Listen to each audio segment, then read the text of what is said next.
You see her? After a wasted morning and a failed attempt at my morning rant. But what I've decided to do is, first of all, a good clean up of the cottage. Secondly, a lot of knitting. Been getting on with my knitting. I've been hanging around or hanging out with Patsy Girl. I've been rejigging my bedroom. I'll show you. So it's all nice and tidy. Well, tidy-ish anyway. Cleaning off the windowsill, cleaning in along here. Just a good general clean-up. And where that has led me is to a calmer place and a place of where I'm able to breathe. So I was going to do a rant on Monday. In fact, I'm going to put a few little clips in here because I actually did do a rant on Monday. However, after several disastrous attempts where the sound wasn't working properly and there were just levels of frustration added up, I made the conscious decision to spend the rest of the week getting on with my writing. And then I played it back and I could hardly hear myself because I was sitting out there on the veranda. It was a sunny day, but it was also windy. And so there was a massive amount of ding dong merrily on high from all my chimes. And she learned so much from that. And she kept all that knowledge for all of her life and used it. And it didn't seem to work. And then I tried to redo it again. And in the end, you know what I did? I just gave up. I just gave up the ghost. And I just thought to myself, Colette, do what you do best. Do your gardening, do your writing. So I've been really, stuck into my writing and stuck into my gardening. And I'll show you a few bits and I'll tell you a few bits as well. Anyway, I'm going to take you over to the Lunacy garden and show you what I've been doing over there. So, gosh, it's lovely because it's got a little bit cooler. The weather's cooled down. It's a sort of nice kind of autumn vibe going on. And I got a wee present. I had a visitor during the week, which kind of cheered me up as well. And I was brought a wee present. Oh, more windfalls there to collect. Look at that beautiful hair. The hair in the Lunacy garden. So I've been planting acacia. All these plants have grown on in various containers that you've seen over the past couple of years growing. So I'm getting along up here. I've decided I'm going to dig out that ribes. That's going to be a mighty job, but I better just get on with it.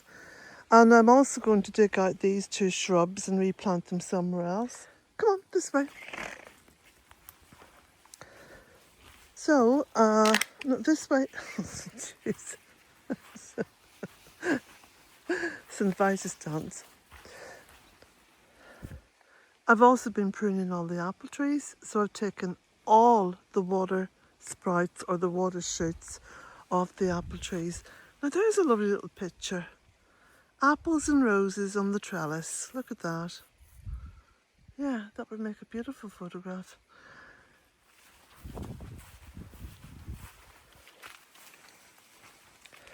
So I'm going to read you a little bit of what I've been writing. Now, I've almost got my herbal lore book finished, and I'm hoping to get it to the printers, possibly the first week in September. I'll have to see how that goes. But one thing leads to another. When I'm writing and I start researching and compiling information and making sense of it and writing it in my own format, what often happens is that I go down several different rabbit holes. And this is what's happened now with my Bealtaine Cottage Herbal, as I'm calling it. That's the working title. So I've gone again, deep into the myth and the magic, and just got together so much writing that I'm thinking about putting that into a second book. And yeah, it's just been fascinating, getting it all together. Look, it's very cloudy. So I've started already writing a second book, and it really does delve into a sort of a weaving, because I love to weave stories, a weaving of the myth and the magic and the lore and the spiritual and the divine.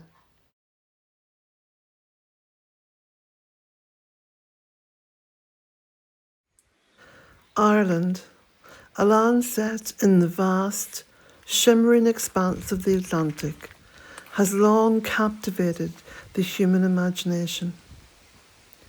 It's a land where the veil between worlds feels gossamer thin, a place steeped in an ancient magic that whispers on the wind and echoes in the very stones.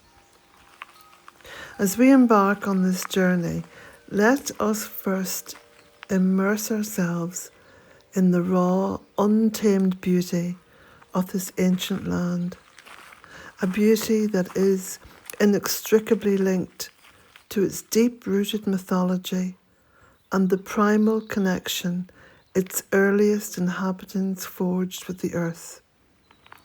Imagine, if you will, a time before written records, when the rhythms of life were dictated by the sun and moon, the seasons, and the unseen forces that governed the world.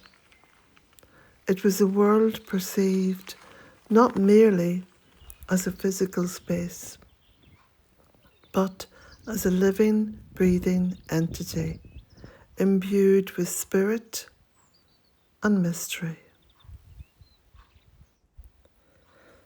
The very landscape of Ireland serves as a testament to this ancient worldview. Consider the Giant's Causeway, a geological marvel of interlocking basalt columns that march with uncanny regularity into the sea. To the ancient mind, such a formation could not simply be the result of volcanic activity. It was the handiwork of giants, a path laid by colossal beings who strode across the land in the time of myth. These basalt columns, sculpted by the fierce embrace of fire and water, stand as silent sentinels, bearing witness to an era when the earth itself was alive with potent forces and inhabited by beings of immense power. They're not merely rocks. They are monuments to a time when the boundaries of the possible were far more fluid, and the extraordinary was woven into the fabric of daily existence. The raw power evident in these hexagonal stones speaks of a primal energy, a force that the early inhabitants of Ireland would have recognised and revered. It's easy to envision ancient peoples gathering at this remarkable site, their imaginations fired by the sheer spectacle, weaving tales of titanic battles and the celestial engineering that explained its existence and imbued it with spiritual significance. Further along the western seaboard, the cliffs of Moher rise majestically from the churning Atlantic, sheer walls of rock plummeting hundreds of feet into the roaring ocean below. On a clear day, the view is breathtaking, stretching out to the horizon where the sky melts into the sea. On a blustery day, however, the experience is altogether different. The wind howls like a banshee, tearing at the very fabric of existence, and the sea spray leaps upwards, a wild, untamed baptism. These cliffs, carved by millennia of relentless waves, are not merely geographical features. They are living embodiments of Ireland's wild spirit. For the ancient Irish, such places were often considered liminal spaces, thresholds between the human world and the realm of the divine, or perhaps the other world. Standing on the edge of these immense precipices, one can almost feel the presence of those who came before, who looked out at the same dramatic vista and sensed something more than just wind and water. They may have seen the spirits of the sea, the ancient gods, or the shimmering forms of the Ishi dancing in the mist. The sheer scale and raw power of the cliffs of Moher inspire a sense of awe, a primal recognition of forces far greater than ourselves. It's in such places that the deep connection between the land and its people truly comes alive. A connection forged in reverence, wonder, and a profound understanding of humanity's place within the grand tapestry of existence.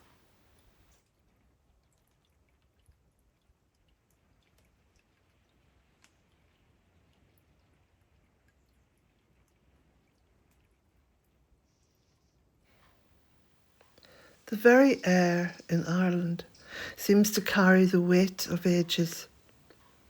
It is often thick with mist, lending an ethereal quality to the landscape, blurring the lines between reality and imagination.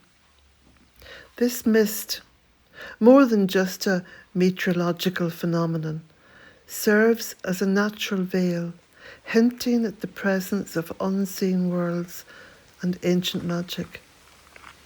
It cloaks the rolling hills, softens the edges of ancient ruins, and shrouds the sacred wells and glades in an aura of mystery. The ancient inhabitants, intimately attuned to the nuances of their environment, would have recognised this mist as a signpost, indicating places where the spiritual and physical realms converged. Their beliefs were deeply entwined with the land, the ancient trees, the bubbling springs, the moss-covered stones. All were considered sacred, alive with spirit and memory. This profound connection meant that their lives were lived in constant dialogue with the natural world, a dialogue that informed their mythology, their rituals, and their understanding of their place in the cosmos.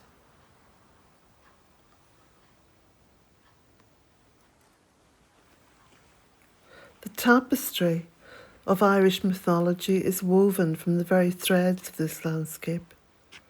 The bogs, those ancient waterlogged expanses, are not merely unique ecosystems. They are time capsules, preserving the remains of millennia, hinting at ancient rituals and forgotten ways of life. The lakes, often mirroring the sky, were seen as portals to the other world, their depths holding secrets and ancient powers. The mountains, standing sentinel against the sky, were the homes of gods and giants, places where the earth touched the heavens. Every river, every stream, every ancient oak grove had its story, its spirit, its place in the intricate web of belief that sustained the ancient Irish. This deep reverence for the land wasn't simply a matter of aesthetic appreciation.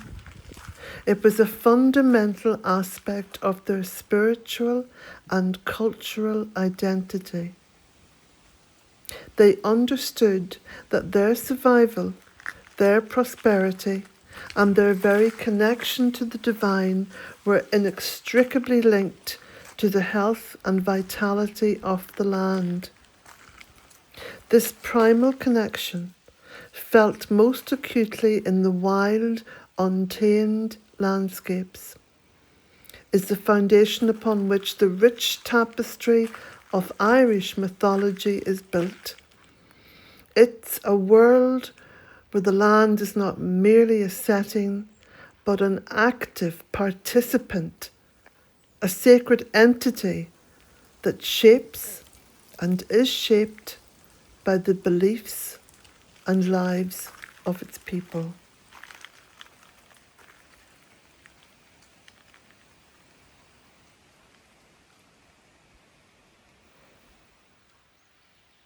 The early inhabitants of Ireland, the Celts, were a people whose lives were intrinsically bound to the rhythms of the earth. Their mythology wasn't an abstract philosophical system.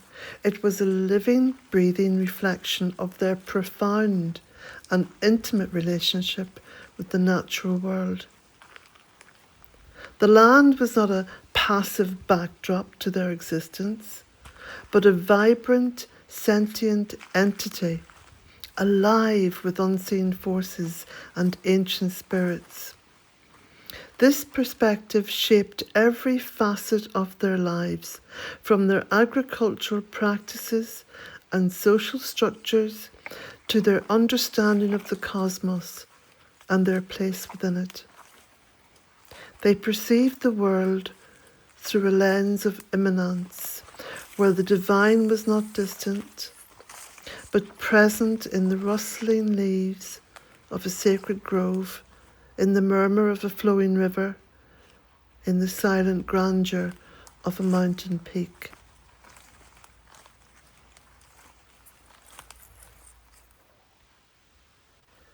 Consider the reverence they held for trees.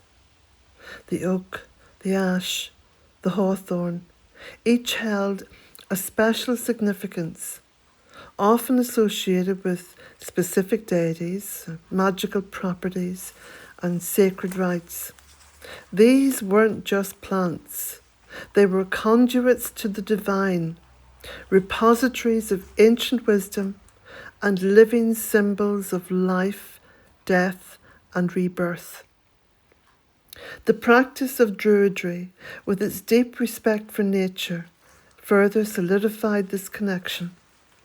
Druids, as priests, healers, and keepers of sacred knowledge, acted as intermediaries between the human and spiritual realms, drawing their wisdom from the land itself. They understood the subtle language of nature, the patterns of the seasons, the movements of the stars, and the behaviour of animals, interpreting these as divine communications and guidance.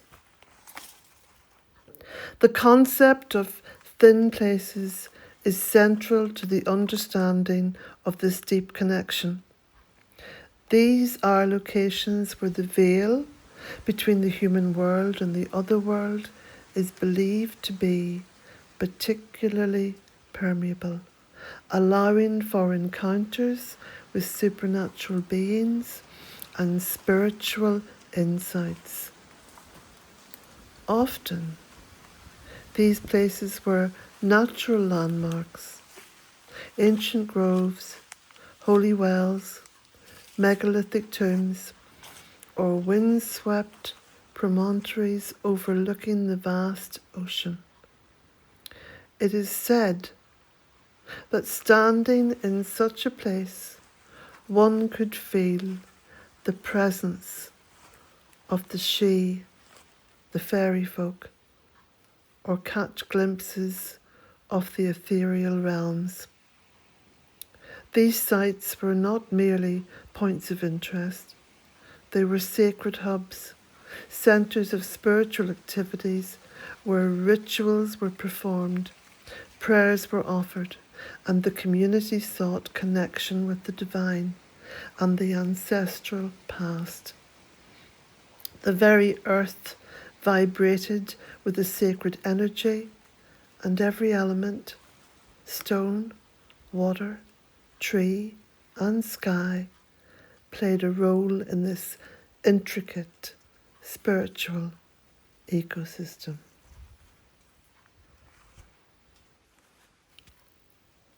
The raw beauty of Ireland, often enhanced by its ever-present mist and dramatic weather, served to amplify this sense of enchantment. The dramatic coastline, battered by the Atlantic, the rolling verdant hills that seemed to stretch into infinity, the ancient peat-filled bogs, all these elements contributed to a landscape that felt imbued with magic. It was, and still is, a landscape that inspired awe and profound sense of mystery, a landscape that encouraged contemplation and a recognition of forces beyond human comprehension. The ancient inhabitants of Ireland were not passive observers of this magnificent scenery. They were active participants, weaving their stories, their beliefs, and their very deities into the fabric of the land.